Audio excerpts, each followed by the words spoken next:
I competed in a bodybuilding competition, and at that time I was already a ring announcer, and I was a big, huge wrestling fan, and I was ring announcing pro wrestling, and I was approached by a wrestler I knew, and he offered to train me. I thought, wow, I mean, you know, what an opportunity to get in the ring and actually wrestle, and started off on some very, very small shows throughout the Midwest or the Chicago area, and then I was spotted in St. Louis, Missouri by a WCW talent scout and World Championship Wrestling, WCW, at that time in 1993. They were the #2 company to WWF, or now as we know it, WWE. So they offered me an opportunity to wrestle for them as enhancement talent, or some refer to it as a jobber. Yeah. And went in there to you know, make their wrestlers look like stars. But my most notable matches were against the Hollywood Blondes. Wait, can you just describe a jobber then to people that don't know? A jobber is a guy who's brought in to lose,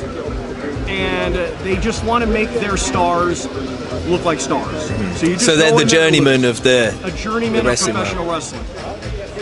It doesn't really exist the way it did, you know, back then. Things have changed with the evolution of television and the use of wrestlers. But at this time in the 90s, enhancement talent or jobbers were utilized on a regular basis. We didn't appear on pay-per-views, but we would appear on like the weekly broadcast to make their stars look like stars. But ended up wrestling the Hollywood Blondes, which consisted of Stone Cold Steve Austin, who at the time was Stunning Steve Austin.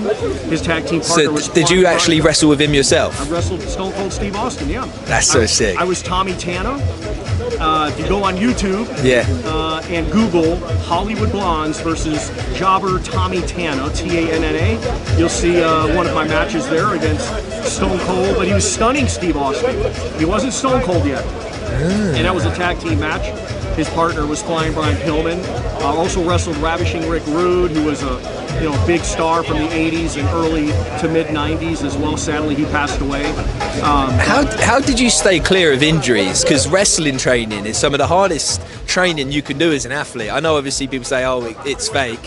When you're doing it, it's not fake. There's so many moves that I've seen that I've heard about people's necks going multiple times.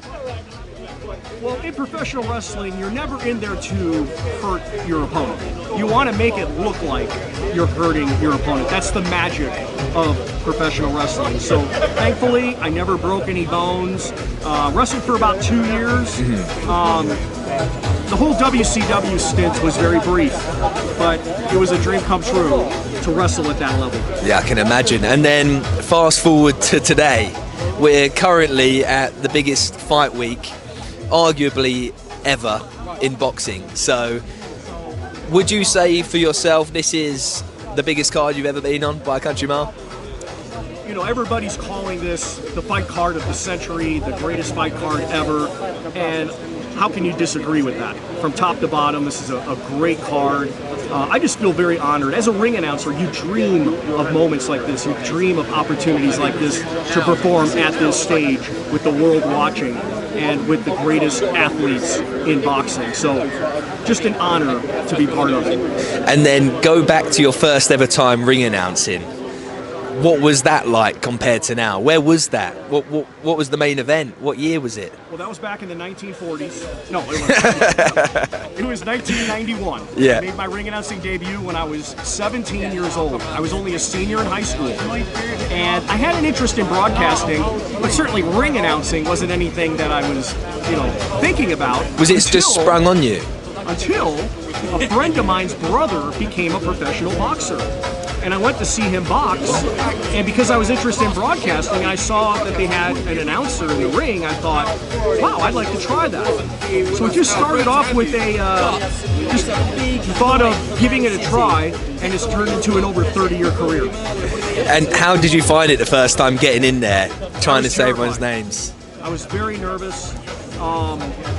Public speaking, they say, is one of the things that people find to be very challenging. So I was very nervous, but the more I did it, the more I fell in love with it, and I wanted to do everything I could to get better and better and better at it. And then announcing this, for example, do you still feel those nerves being on such a big stage? You see that?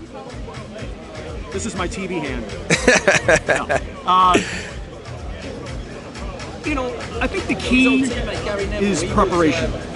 When you're prepared as a announcer, I think that alleviates a lot of nerves or things like that. So I just take the same approach whether there's 96,000 at Wembley Stadium, like when we had Joshua versus Dubois, or 900 people. I take the same approach that I want to go in there and do the greatest job I can every time, because there's always somebody who's never seen you before. Definitely, yeah. And you've got such a great voice that anytime anyone hears it now, you're a part of the boxing family, aren't you? Well, those are kind words. Again, I've been with Queensberry and Frank Warren for almost 8 years now. The UK has really become like a second home to me. I'm there every month, and now with the... Do you have a house in the UK now? Or just, I do not. I just travel in.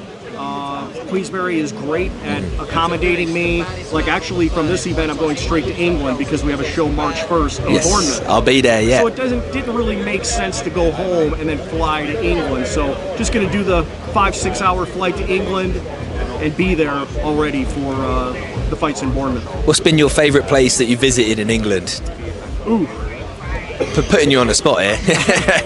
I mean, as an American, of course, London and doing all the tourist things with the London Eye and Buckingham Palace and all the great museums. Buckingham. Buckingham That's Palace. better. That's better, yeah. There we go.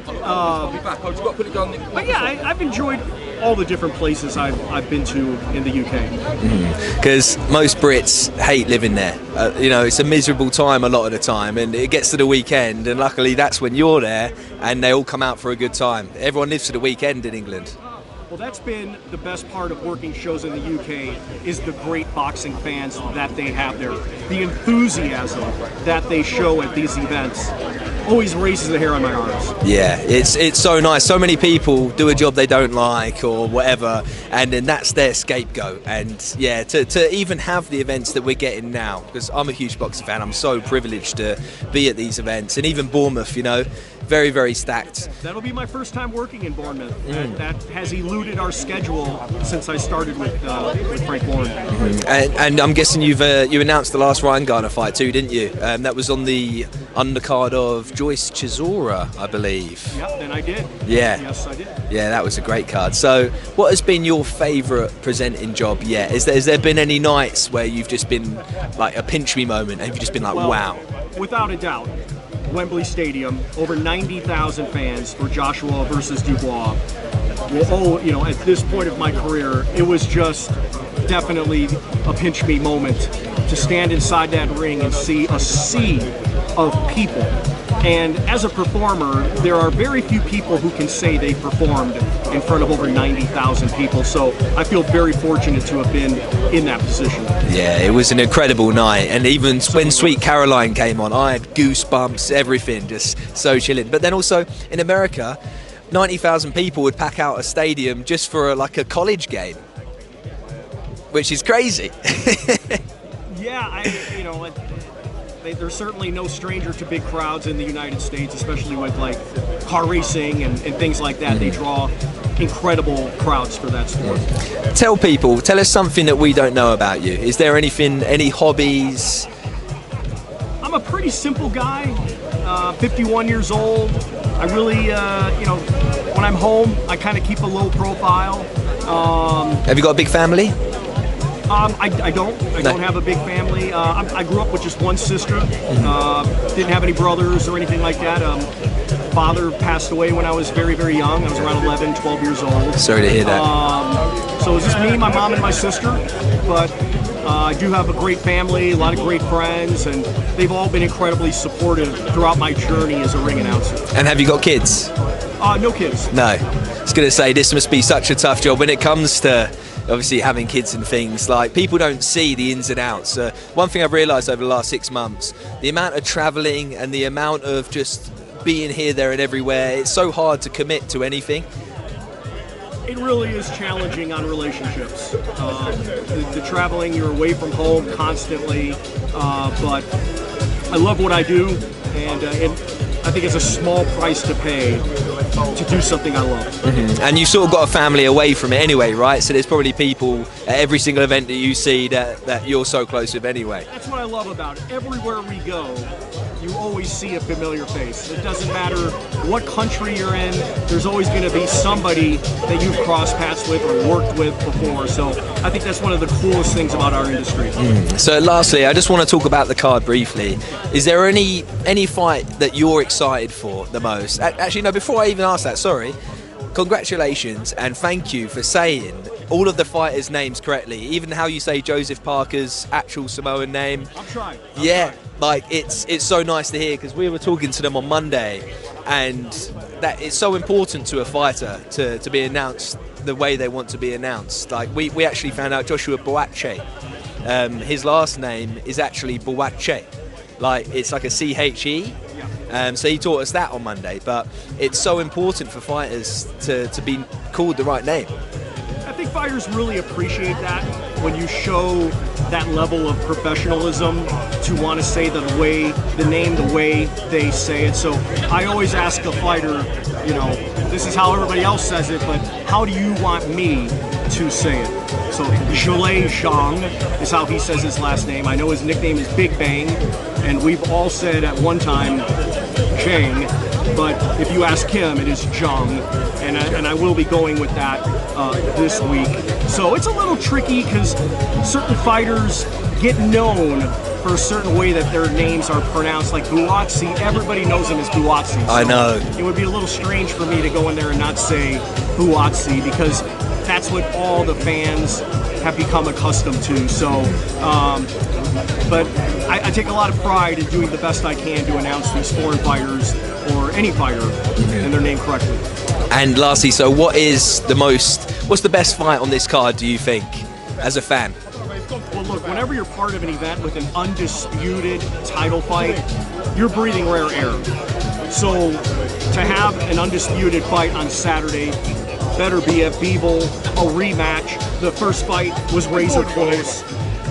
It's a 50-50 fight in my opinion. So whoever comes out, it's their night. I think they're going to be the one to get the win. And what an undercard. I mean, to think that the co-main event is an IBF heavyweight world title fight, the co-main event. I mean, that could sell out any arena, anywhere, on any given night. But here in Riyadh, it's going to be the co-main event, and then the star-studded undercard from there.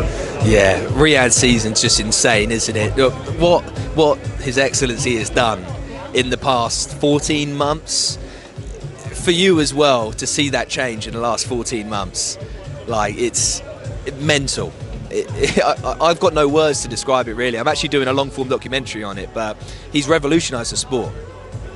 He really has made a major impact in such a short period of time, and I'm just honored to be a small part of it. Brilliant. Well, thank you so much for your time, and good luck with tonight. Thank you very much. Appreciate it.